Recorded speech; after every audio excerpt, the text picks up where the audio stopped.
Power Hour, Big Sills.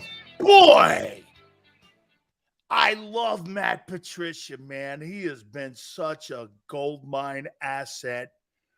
Wow, what a great confidant. Unbelievable. Man, I could bounce anything off this guy. He is the best. It'd be nice if you were making everyone feel comfortable about your D coordinator like that. Okay? Who does this guy answer to? Who does Matt Patricia? What's his freaking job title? Nick Sirianni's boy? Man, I love this guy. Oh, man. Dude, you have to understand something about an NFL locker room and a coaching office. Insecurity is everywhere. Nothing's a given that you have your job the next day. Okay? Man, I love this guy. He's the way. Oh, man. Oh, Jesus, criminy. Seriously, why don't you guys get a room? I think you and Nick need a room, dude. Man, I love this guy. He's the best. Hey, Jesus criminy. Holy cow. Yeah, man. Yeah, man, I got to tell you, man, it's really wonderful to have a guy like Matt Patricia. I don't know. Okay. My daily Sixers rip, and I'm sure Tone will put on his black Sixer hat. Where do the Philadelphia 76ers come off talking about the Commanders and how great they are in the community and all the bullshit that they posted on their Twitter page and on their social media platforms about the Washington Commanders and what a great job they're doing now in the community and all the things they're doing? I thought the 76er PR department was there to promote Sixers and players in the community. Go to their social media platform. The Philadelphia 76ers posted on their Twitter page about the Commanders and how great they are. I put it on they may have taken it down. I put it on my Twitter page. You can go over to @Dan Sileo Show. How great they are and all this and that. And wow, the Commanders and Josh Allen and all the things, or Josh Harris and all the shit they're doing. Okay? I mean, dude. So you got now an organization in your city that's pimping the Commanders. Jesus criminy. Dude, get your shit right. Get your shit right. That is not a city where you can fence straddle loyalty. Somebody goes, Sills, how do you know that? Because I played pro sports. That's how I know that. You can't waffle and straddle fences and think that you can, well, my owner owns this, that's okay. Nobody said it's not. But dude, you got to be Switzerland when you own multiple sports franchises. Mike, it goes no more Sixers talk. Don't worry about it. All you have to do is go over to the Sixers Twitter page. You're posting Washington Commanders. I don't give a shit what you posted either. I don't want to hear anything about the Commanders. Oh, wait, that's right. I forgot. Your owner owns the Sixers. Jesus, criminy. Tone, that's your team? You might want to check it out a little bit, Tone. You think they're loyal to you?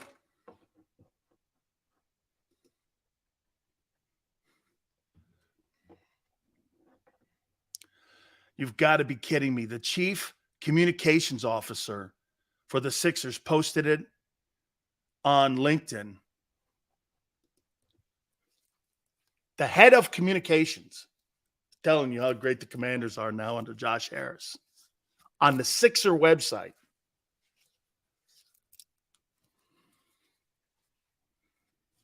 Poof.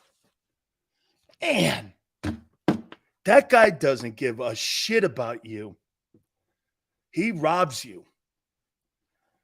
He totally robs you. And he robs your loyalty more than your money. Man. Don't ever talk to me about calling me an outsider when I'm talking about your teams ever again. Your Sixers are outsiders. That's your process? It's embarrassing. It's embarrassing. That owner is the most embarrassing owner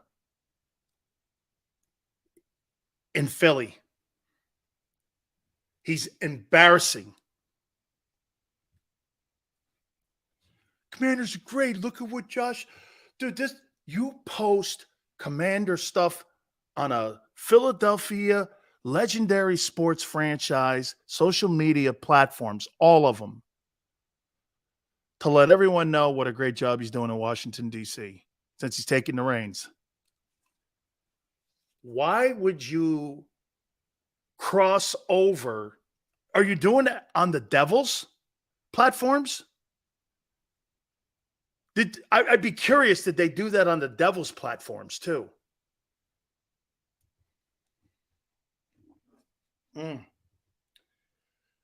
You know, wow. You got people in that city that are so loyal to that franchise, and you got an owner that's kind of in. Wow. Man, I feel for you. It's very uncool. That's very uncool. Okay? They're very uncool. All right, we're going to do some NFL talk in this hour too. By the way, is it important for Jalen to be in the conversation for MVP by the end of here? Will Jalen be, and I asked Philly 500 this, do you think Jalen Hurts will be in the conversation for the MVP in the top 3 by the end of the year? Well, depending on what happened. Hey, Tone, give me an update, Tone, if you happen to hear anything on Joe Burrow. I heard it was an ankle. Okay? God, I'm hoping it's an ankle and not a knee. Okay? So, hey, get this. You take Joe Burrow out of the building. Now you're talking about the MVP race potentially coming down between Allen, Mahomes, and Hurts. Maybe Dak, depending on what kind of year Dak puts up. Okay? It's an Achilles. Man, that's going to be some time. That's going to be some time. Okay? Okay? That's going to be some time. If it's the Achilles, he could be out 2 months if that's the case. And if he's out 2 months in the AFC, they're out. The Bengals won't be able to recover if he's out 2 months. Okay? If you're out a month, you might not be able to recover. Calf strain, you better hope it's a strain. Now, there's grades on strains. I should take a picture and have my wife take a picture of what a calf rip looks like. Okay? And Achilles injuries look like, because I got one, and believe me, I could barely, I walk with a limp. Okay? Ian Rappaport, I'm seeing calf strain, according to Zach Taylor, the head coach of the Bengals. So you better hope it's a strain, because if it's a pull, he's out a long time. If Burrow doesn't get a contract extension, does he ask for a trade?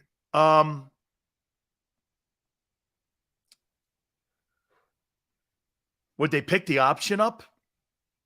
Whew. Boy, the Bengals just puts them in a financial issue now. They're probably in the middle of a contract negotiation to make him the highest paid player, give him more money than Justin Herbert. Do you still go through with that? Now it's a calf strain. It's not a knee injury. It's different. I still go ahead with the contract because it's not structural damage. It's a muscle pull. Could happen to anybody. I still go forward. Now, if he had blown his knee out, I have a problem with that. And I would have a problem with that if I was the Bengals or if I were the Eagles. I'd have a problem with that. Does Milton Williams have a better year than Jordan Davis? He may have more numbers than him and be more productive number-wise than him. He could be. Yes, JM, I agree. I think the Bengals, I think they have some sort of leverage now where you may want to shorten the years on that contract because of how about this? Because you could say this if you're the Bengals. Well, go to his agent and go like this. Okay, it's not structural, but it's becoming habitual where we're seeing something pretty much every other year since he's come out of college. Got hurt his first year. What was it, like an appendectomy? Yes, last year? Is that what it was? Something like that? Now he's got a cat. It's been something every year that's kind of slowed him out of the gate a little bit. Here's another thing, right? He had an issue last year too, right? But because it's calf, I don't think that slows the conversation up. Okay? But I don't think you put a 5-6 year deal together for the guy.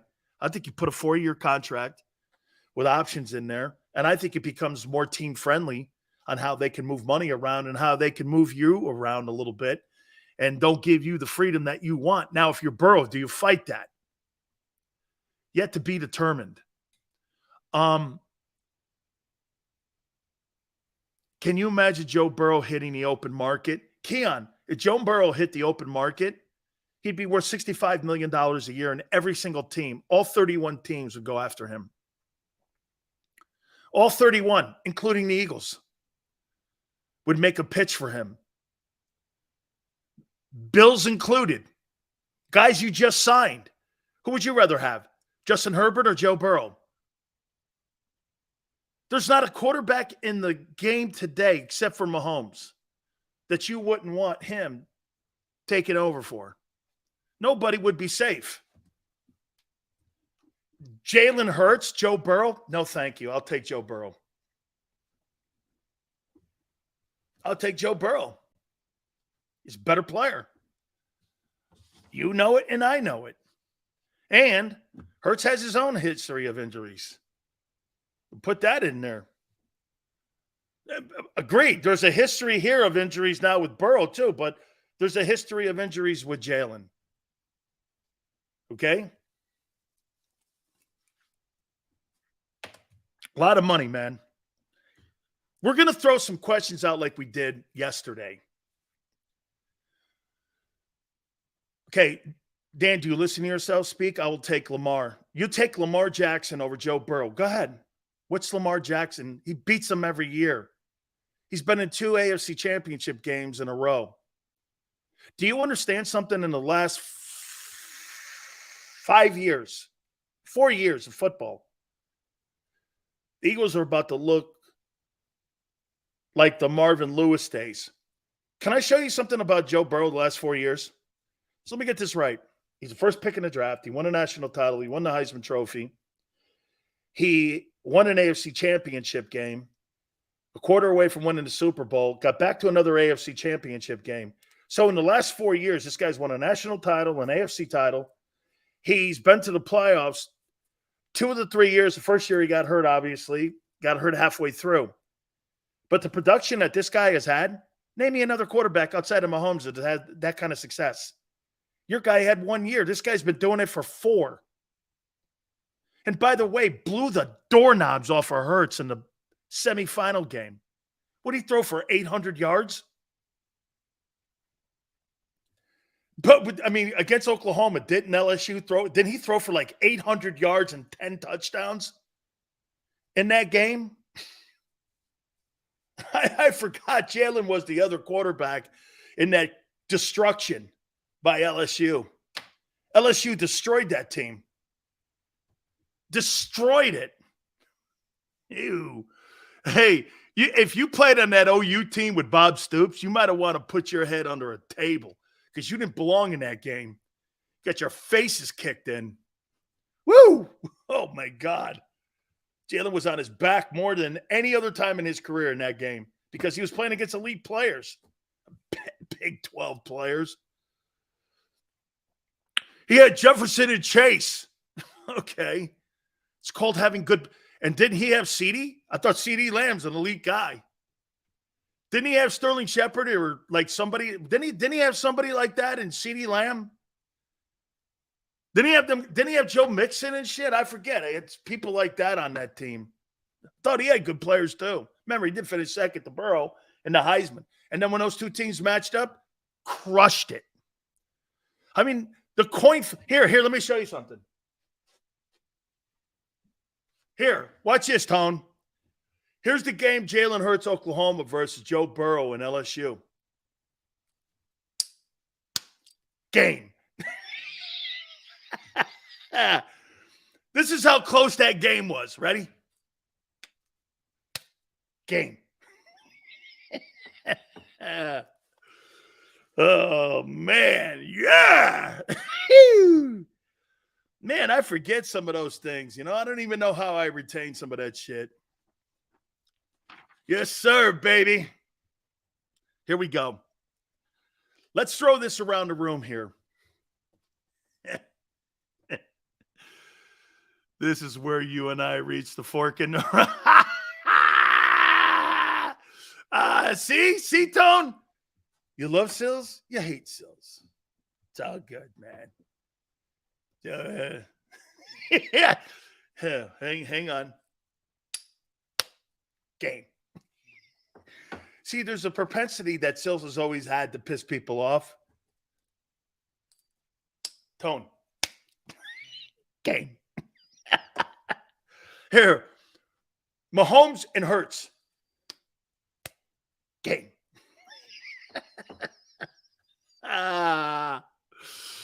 Oh, man. It's all good, man. I think your boy's going to be in the top 3 MVP race by the end of the year, too, man. I think he's going to. Hey, by the way, though, I would say this. Oh, my God. Here's the problem you have with the NFL collective bargaining agreement. And here's my problem. So, correct me if I'm wrong, Tone. Ramsey's comes off the field. Burrow's hurt. Guys in the jet camp are hurt. You're seeing people around the league. Do you know why they're getting hurt?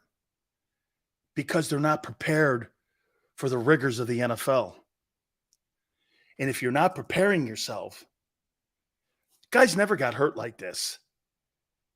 Again, I sound like, oh man, get off my lawn. But Jesus, criminy, these OTAs and mini camps are nothing. They're not preparing you. And what I mean is they're not preparing you for injuries. You just can't ride a stationary bike and expect you to have yourself ready and conditioned physically, twerking, the way you move, the way your hips have to move, the way your ankles have to move, the way your knees have to move, the way everything has. The reason that you put people through that stress test is the same reason the SEALs put you through a stress test every year, so that you can make the rigors of having to do exceptional things and stressful things. And I just think this leads to more injuries and more catastrophic injuries. What I don't want to see is Case Keenum versus Nick Foles ever again in a conference championship game. The NFL doesn't want to see that. That is not good television. Those are not stars. It's like going to an off-Broadway play. It's bad television. Yeah, but Foles, what? I know. But the league doesn't give a shit about that. They care about TV ratings, revenue, not whether you like Nick Foles or not. Nobody cares about Nick Foles outside of Philadelphia. Nobody. Especially the people in Park Avenue and in Hollywood, California. Nobody cares. They care about TV ratings. moving the advertising needle. Nick Foles and Case Keenum don't move a advertising pedal. Patrick Mahomes and Joe Burrow do. Okay?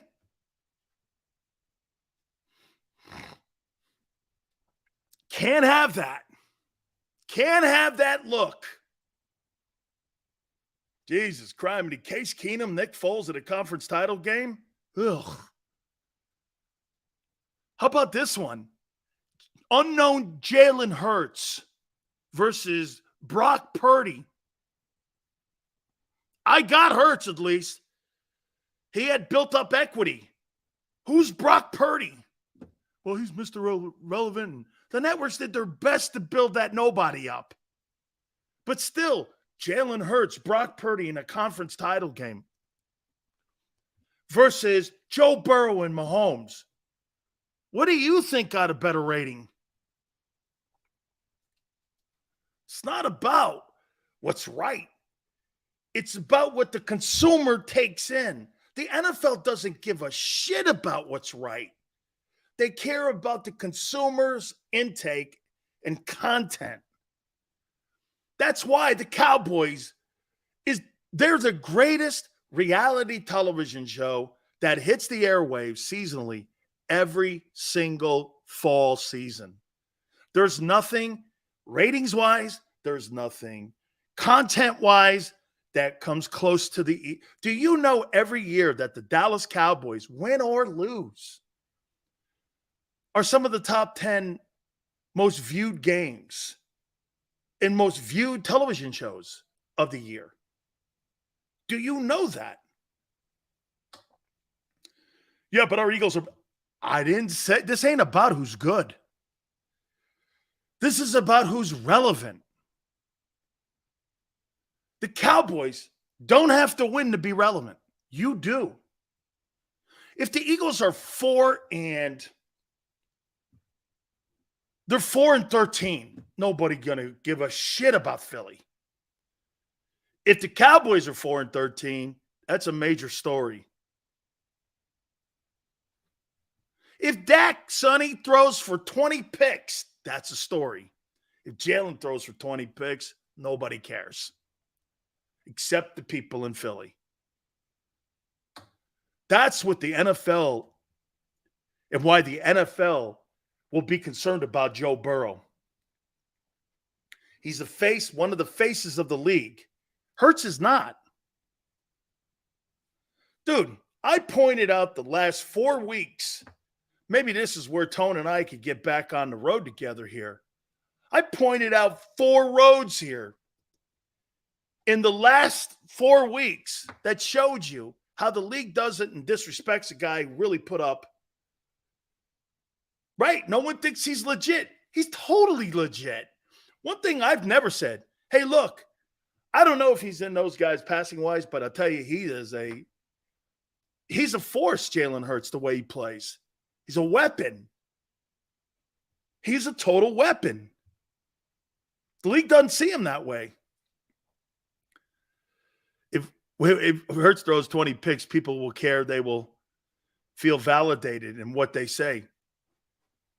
You know what? If Jalen Hurts threw 20 picks, I'd be disappointed because I've come around to really think that the kid could be a weapon in this league.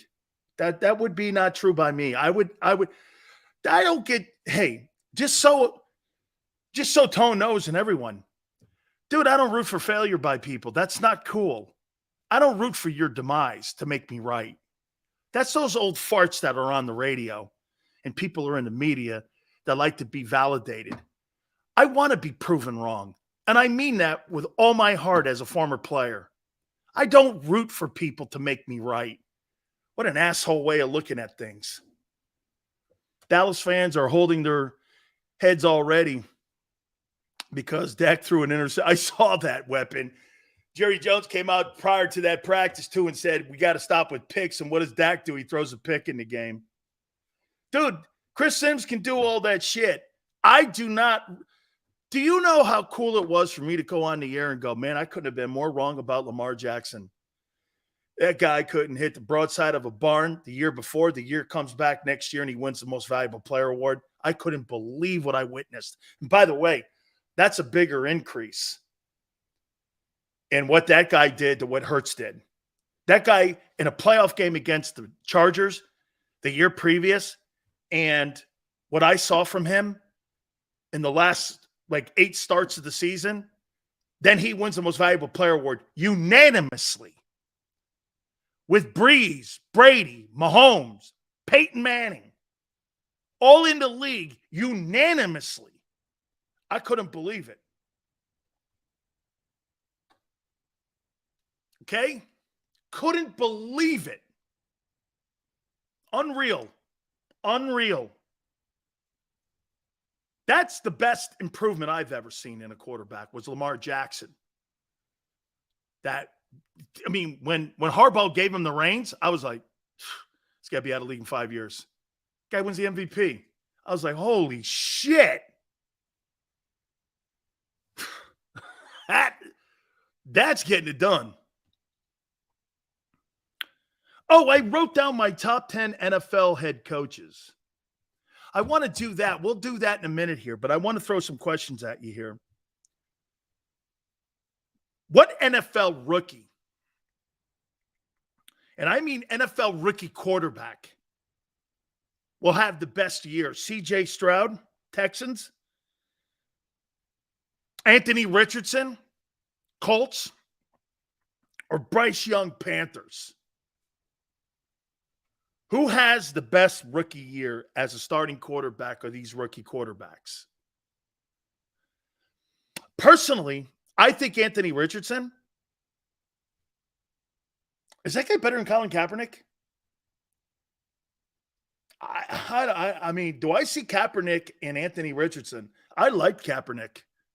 Just so you know, as a quarterback, I think Colin Kaepernick was a fine ball player. I really liked the way he played. That playoff game that he had 278 yards passing and 248 yards rushing was one of the greatest football games I've ever seen a quarterback. It was Vince Young-like, but at the pro level. I've never seen a guy do anything like that. Didn't he do something like that, Tone? Was it Kaepernick against the Packers, was it? In the playoff game, didn't he throw for 278 and ran for 188 yards or some shit like that?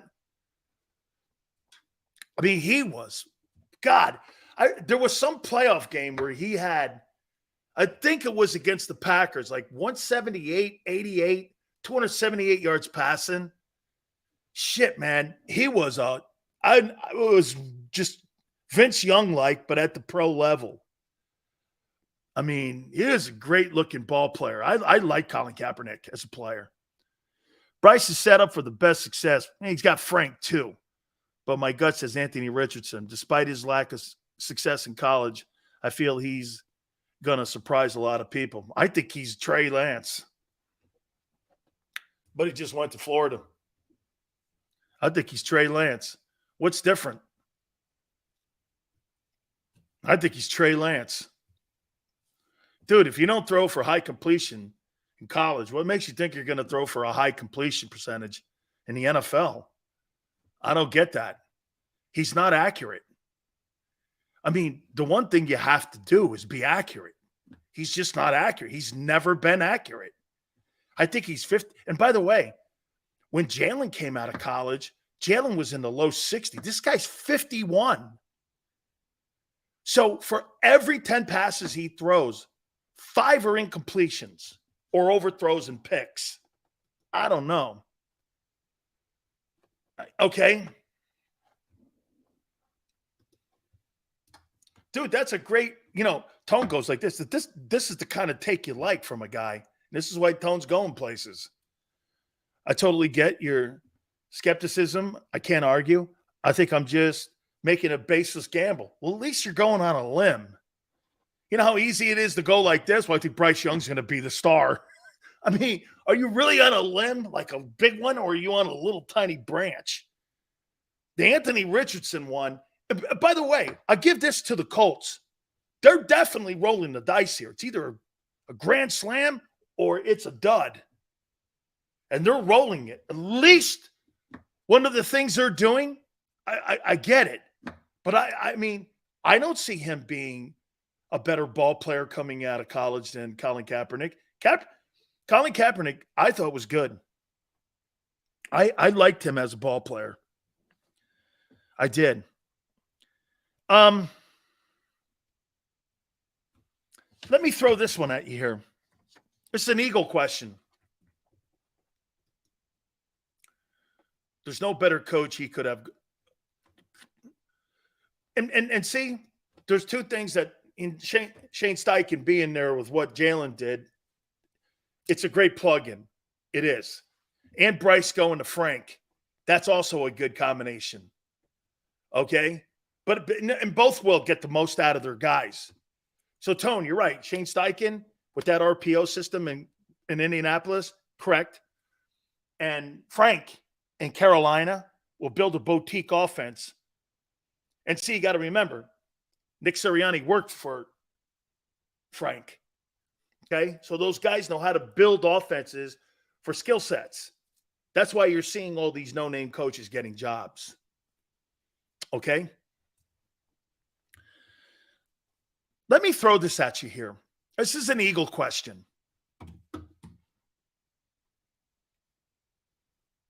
I got two Eagle questions.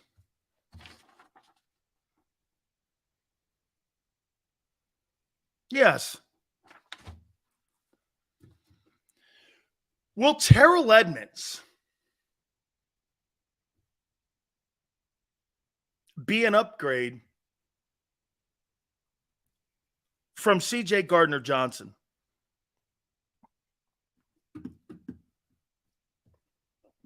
Do you think he could be an upgrade?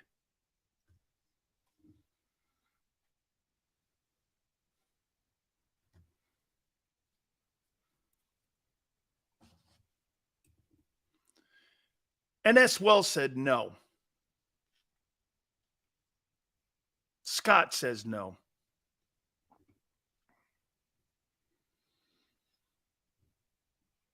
And run support, not coverage. Well thought of. Callie Green says no. Okay. Well, let me defend Terrell Edmunds a little bit. Who do you think has more of a knowledge of the safety position? Gardner-Johnson or Terrell Edmunds? Who knows what to do back there? Who's seen? Now, again, he's a true safety. Do you think you get an upgrade in knowledge? They both stunk in coverage. CJ's season was inflated due to interceptions. He hardly was in the right place. I think Edmunds will be more fundamentally sound. I'll sign off on that. Here's where you're going to get the advantage with Edmunds over Gardner-Johnson. Gardner-Johnson's like Diggs at the slot. See, to me, Diggs gambles too much in that Dallas defense, and that's why he gets beat on plus 25 plays. Gardner-Johnson jumps routes. Okay? See, can I tell you what I'm thinking? After looking a little more at Edmunds last night and watching him on film, can I tell you why I think Howie balked at the Bates kind of number that was being floated around by people in the media and why he's a priority? I think Howie thought that CJ was overrated. I think he thinks he's overrated. At the end of the day, he went off the analytics and went, he's overrated. And he looked at the game film and he saw how many times he was out of run fit positions, how he got lost in coverage, and how he was just in the right place. Turnovers are not – see, the misconception about turnovers is this. People think that that's by design you get those turnovers. Turnovers, in my opinion, are the weakest statistic that you could build your defense around because you never know what you're going to get year in and year out in turnovers or plus minus. You have no idea. I was hoping we signed his brother for the linebacker spot. Hey, Weapon, I'm saying to you that if you really put your mind to this and you look at how the Eagles see this, is Gardner Johnson really that good? And when you put on the 22 tape, gives you all the coaches' views and how you see things, and you can isolate players. And when you watch him, I would say this to you, coverage-wise, C plus, run fits, C plus. So Terrell Edmunds, C in coverage, B in knowledge, better run fit guy, gets lost in coverage. Well, so did Gardner Johnson. So at the end of the day, is he the athlete CJ is? No. But I don't need you to be a great athlete back there. I need you to be a great football player back there. And I think you're going to get, as Tone said, a more fundamentally sound guy playing football back there than what you had a year ago at a cheaper price. So at the end of the day, how he's looking at the guy's professionalism, he's coached in Pittsburgh too. Dude, this guy's not coming from the Cardinals. He's coming from the Steelers. And the Steelers believe in fundamentals, following a structure. They have a lot of guardrails on their defense. See, to me, a lot of guys in Pittsburgh couldn't play, or a lot of guys in Dallas couldn't play in Pittsburgh. Why? Dude, I think Dan Quinn does a really great job at taking the training wheels off of Micah Parsons and off of Diggs and allows those guys just to, I hope this is making, Tone, is this making sense? I hope you guys are following along, and I'm going to compare somebody to Junior Seau to you. Okay? I hope this is making sense. Junior Seau was the absolute worst linebacker that ever played in the National Football League. Did you hear what I said? Junior Seau was the worst linebacker that ever played in the NFL. Now, I'm going to put some asterisks on this here. Okay? And you know who said that? He said it to me, Rodney Harrison. Here's why. Ron Rivera would have a system lined up. Okay, JM, and I'm going to explain it. They would have a defense with techniques, responsibilities, your job, his job, that guy's job, this guy's job. And everybody would do their jobs. Seau would blow up an entire structure of a defense. Run around blocks, get blocked, out of position. But he was so gifted, he would run 45 yards down the field and make a play. Or he'd blow up a blitz and nobody knew what he was doing. That's why when he got to New England, Rodney knew when he went to New England that he was going to blow up Belichick's defense. And he did. Seau never won a Super Bowl up there. So many times he was at Junior Seau, I would say in majority of the game, half the game he was out of position. But he was so gifted, he would play himself back into position. Do you know how long it took for people to put him in the Hall of Fame? It was a 3-minute conversation. Junior Seau was so gifted. If he had had the same brain of Ed Reed or Ray Lewis or people that studied the game like those guys did, Junior Seau would be in the conversation with Lawrence Taylor and Reggie White as the greatest football player that's ever lived. Junior Seau may be the most gifted athlete ever to play defense in the history of the league. And yet, as a linebacker and a fundamental linebacker, he was one of the worst. Constantly out of position, never in the right place. And when he was not in the right place, he would put himself at the end of the play in the right place. But what does that do? It breaks down the other guy's responsibilities on the defense. And you have gaping lanes and gashes where people, to me, And this is what Belichick said many times about Seau. You run plays at Seau because Seau is going to be out of position. But he's going to put himself in position. But what does that do? Other players are not in proper positions.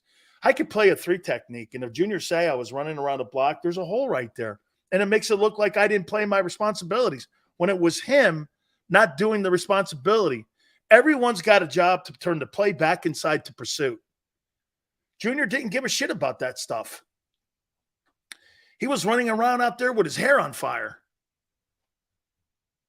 That's how he played. But you looked at the film and you went like this. Jesus Christ, this guy's everywhere. He used more energy to cover his mistakes in games than any player I've ever seen on film. He was never in the right place. But boy, he finished in the right place. He's a machine. Never seen anything like it. Run around the block. They run right up his hole. He'll run down the field 35 yards and get the guy from behind. Cause a fumble. A guy will break free. He'll run down the field, catch up with the guy, get an INT. It's crazy watching him play. You were just like this. Jesus Christ, if you ever lined up right. How many times you see Rodney Harrison shaking his head at Junior Seau because he wasn't in the right place? Go and look at some of the films. Harrison's constantly bitching at him. Played with him both in New England and in San Diego. That's what I'm talking about with Gardner Johnson. Okay, that's what I'm saying. Gardner Johnson, I think Howie looked at him at the end of the day and went like this. I'm not paying $6 to $8 million for that. I think he's overrated. I think his season was overrated. So if I'm paying 2 center fielders $14 million, what am I going to pay Gardner Johnson $8 million for? Overhyped and over-padded stats? He thinks Gardner Johnson, this is my opinion. This is an opinion. I think Howie thinks that Gardner Johnson's stats, I think he thought they were inflated. He never had good run fits. He couldn't cover out of hot. And he was just in the right place at the right time. And hey, maybe you give it to Gannon. I don't know. I think he thinks he's a lot of luck. All right. Hit the like button. Keep it here on the National.